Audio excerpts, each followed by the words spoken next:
Bien, ¿cómo se programa el lenguaje estructurado? El lenguaje estructurado de TIA Portal se denomina con el acrónimo SCL. Vimos que en Schneider el lenguaje estructurado se denomina con el acrónimo ST de estructura. Bueno, pues aquí sería lenguaje estructurado SCL.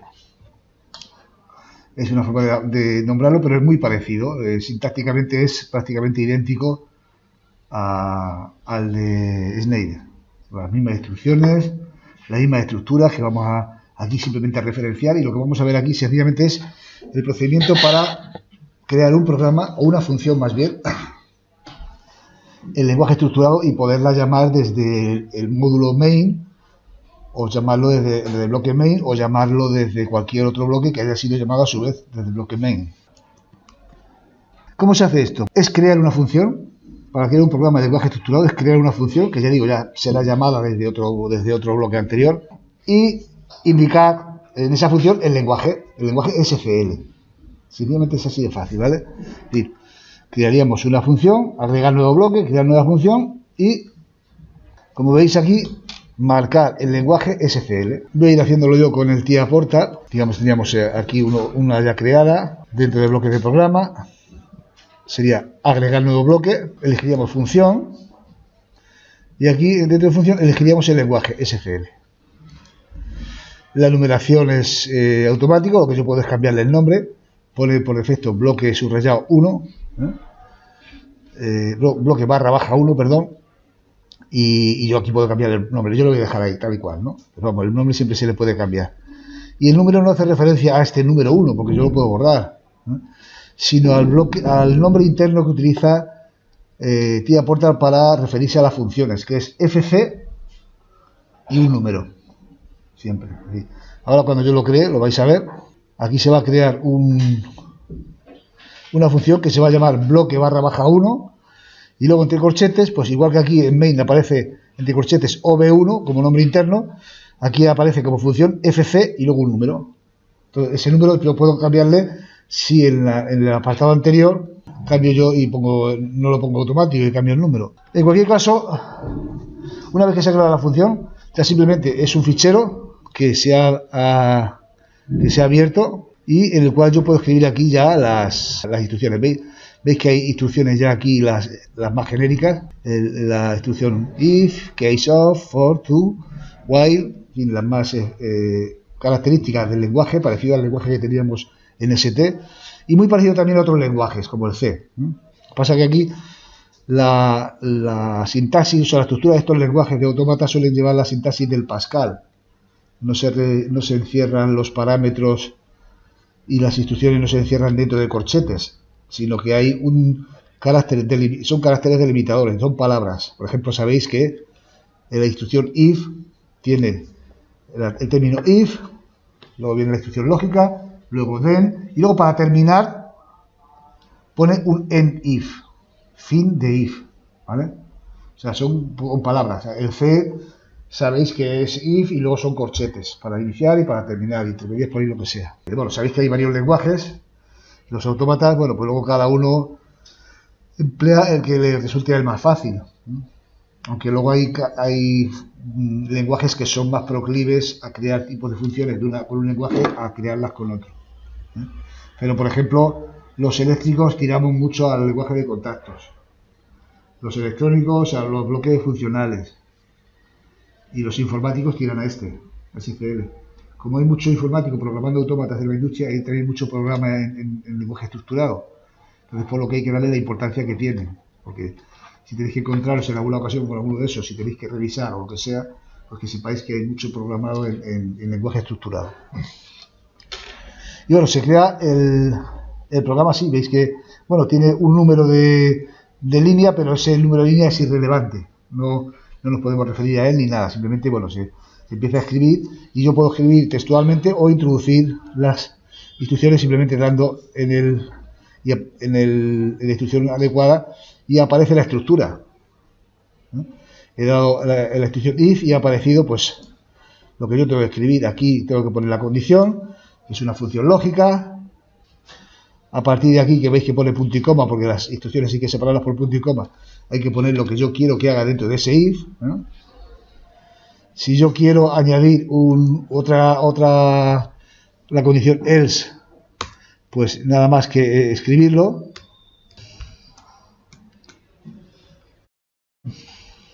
Y ahí, a partir de ahí ya pues empezar a continuar con la instrucción. Lo que es importante aquí es que el tema de las variables, el tema de las variables internas, las variables con las que va a trabajar la función, y es la forma de parametrizarlo. Ya vimos algo parecido con otro tipo de funciones, la parametrización de funciones que se hacía en esta zona, la zona de interface. Aquí se crean las variables que se necesitan, con las cuales se van a trabajar. Por ejemplo, se puede crear una variable de entrada que se llame, pues eso, vamos a poner como aquí en el ejemplo, que se llame entrada. Por ejemplo, entrada 1, si queremos varias. El tipo de variable pues puede ser como queramos, pone por defecto una variable bool, pero si abrimos aquí aparecen los tipos de variables con los que podemos crear, ¿vale? ¿De acuerdo? De fecha, de tiempo, ¿veis? Hay dos tipos de variables de tiempo. Si quisiéramos una variable de tiempo, como vamos a ver en otro momento, sería esta. En fin, lo dejamos así. Vamos a crear dos variables, entrada 1 y entrada 2. Se pueden crear variables de salida también, tantas como queramos. Vamos a poner una variable de salida 1. También la variable va a ser booleana, pero puede ser lo que queramos, puede ser numérica, por ejemplo, entera, ¿vale? Word, ¿vale? Aquí tenemos una variable entera, por ejemplo, o una variable real, en fin, los tipos de variables que queramos. Incluso hay variables que pueden ser entrada-salida, ¿no? La variable de entrada y salida en realidad son variables de salida que pueden intervenir en la función, digamos, dentro de la función, como variable de entrada también, ¿no? Pero básicamente inout sería más bien una variable de salida que puede actuar también dentro de los cálculos o dentro de las funciones como una entrada. Como por ejemplo podría ser, cuando vimos las funciones parametrizables, que vimos parametrizamos una función de marcha-paro de un motor, pues el motor era una variable de entrada-salida. ¿Por qué? Porque tenía el contacto de autoalimentación, que intervenía también en la función que estábamos creando. Eso es una variable de entrada-salida, ¿vale? Si nosotros no queremos que la variable de salida intervenga para nada dentro como variable dentro de la función, ¿no?, pues sería una variable de entrada, de salida solamente. Imaginamos una función que no de SFL, sino de una función que hagamos en lenguaje de contacto de una inversión de giro. Bueno, pues la salida de los contactores pues son variables de entrada y salida, porque tienen contacto de autoalimentación y contacto de interbloqueo en las funciones, ¿eh? Trabajan como variable de entrada y salida. Y bueno, pues por ejemplo, podemos hacer, pues mira lo que pone aquí esta función. Como ejemplo, si entrada, como entrada es bool, pues no hace falta poner si entrada es igual a tal o no sé qué, porque ya la propia variable es una variable lógica. Entonces aquí lo que hay que poner es una condición. Y una condición es una variable o una función lógica. Una variable o una función de tipo bool. Entonces yo esa función de tipo bool, por ejemplo, para este ejemplo que estamos viendo, puede ser, si quiero trabajar con enteros, tengo que hacer la comparación yo. Por ejemplo, si el número n es igual a 14, eso es una función lógica. Y eso se puede poner ahí. Pero si ya la variable es bool, no hace falta comparación. Es decir, si entrada, ¿qué quiere decir? Que si entrada está a 1, se cumple. Si entrada está a 0, no se cumple. Eso es lo que quiere decir, porque estamos tratando ya con una variable lógica. Una variable bool. Entonces, pues, por ejemplo, aquí, si entrada 1, por ejemplo, es tal, entonces salida, empiezo a escribirlo y aparece solo. Ya os cuenta que al pulsar se crea la palabra esa, pero también el corchete, ¿vale? Salida, le asignamos un valor. Claro, entonces salida hay que decirle si sí o si no. Y aquí el valor que se asigna es un valor, como aparece ahí, el valor 1. Si yo lo quiero poner como está ahí, por ejemplo, else, y pongo ahora salida igual 0.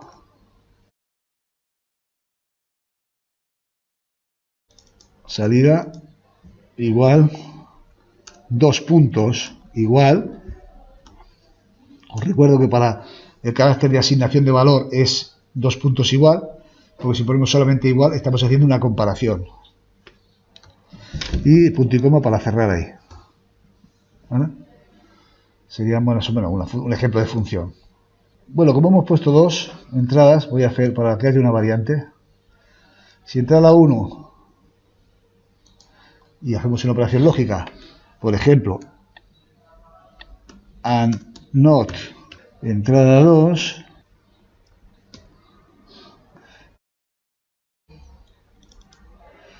vale, es una función simplemente, que lo quería poner como ejemplo.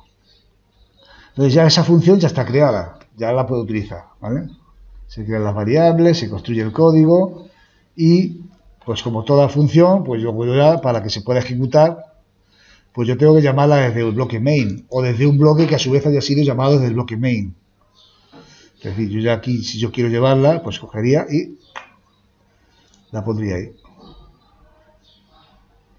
Vale, y aparece la función y me ofrece las entradas y la salida para que yo lo pueda asignar, por ejemplo, la entrada 1 ya una variable externa, que puede ser i124.3, por ejemplo,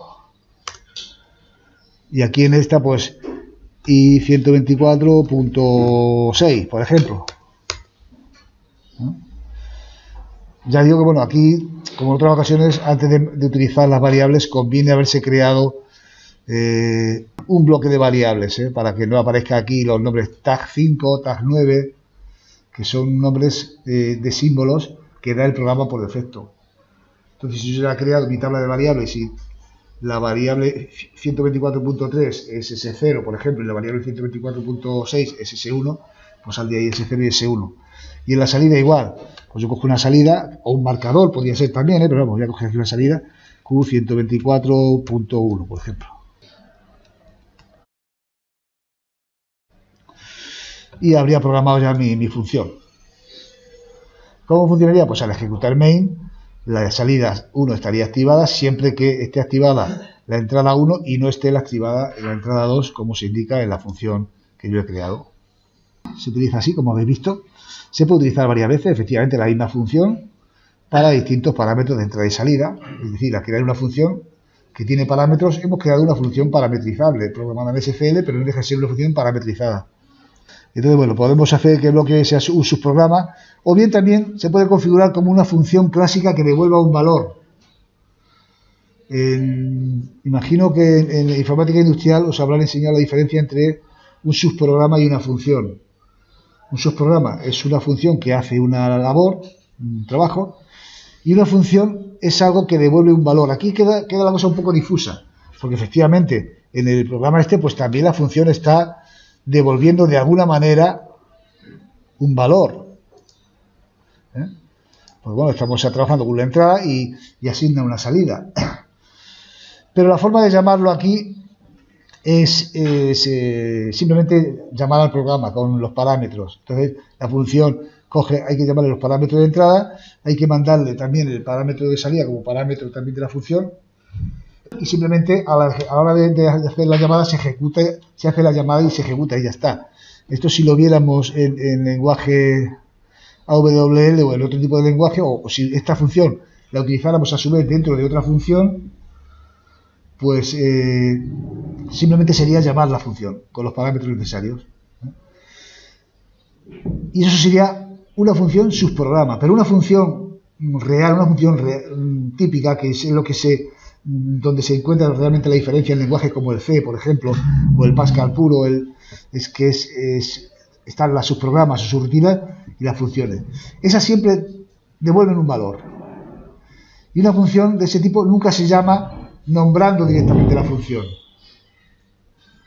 sino que se llaman dentro de una operación. ¿Vale? Se llaman dentro de una operación para que devuelva ese valor. Podríamos decir que no tendría mucha utilidad programando así en bloque de contactos, sino, por ejemplo, si yo creo otra función, imaginaos que yo creo otra función,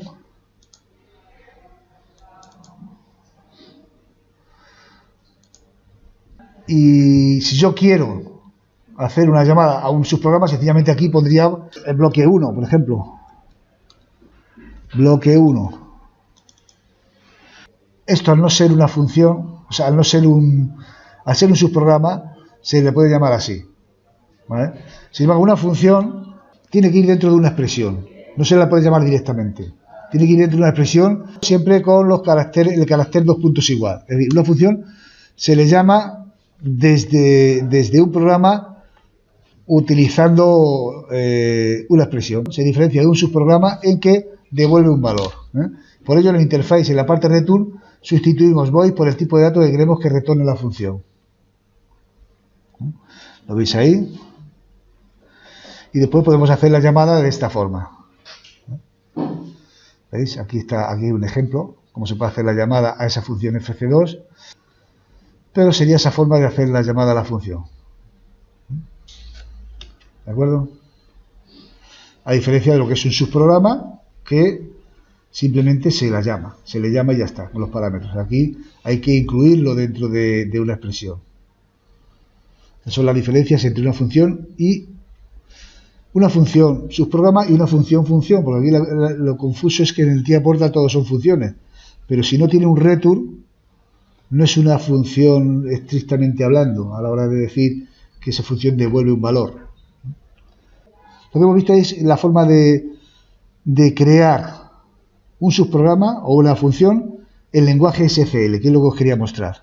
Y luego ya después, las estructuras de control son las típicas. No voy a entretenerme en esto porque ya hemos visto cuando vimos el lenguaje estructurado del Schneider algo de esto, lo tenéis en la transparencia de la unidad 4, y supongo que parte de eso también lo habéis visto en informática industrial, las estructuras if then else, que en pseudocódigo quiere decir lo que pone ahí. Si se cumple la condición, entonces hacer código, y si no, hacer otro código.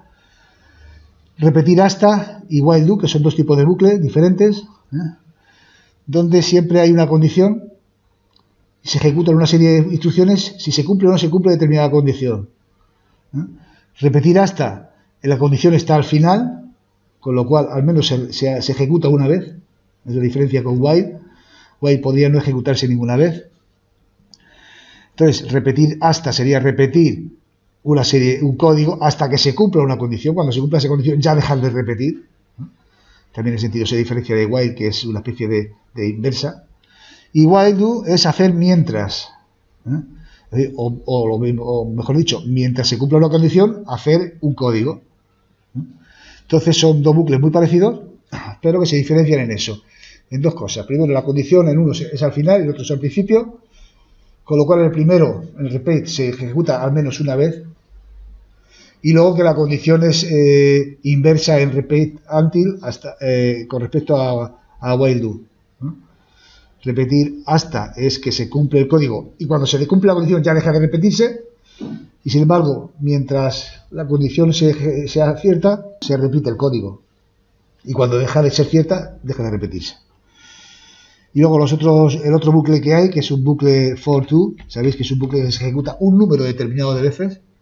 Se utiliza una variable puntera, una variable entera, para indicar las veces que se va a repetir, contándose en cada bucle.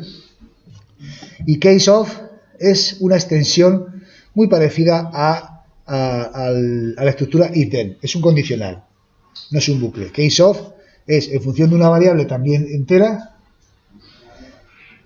o bueno, no necesariamente entera, en función de una variable que puede tomar distintos valores. Según los valores, según una lista de valores, ejecutar un código u otro.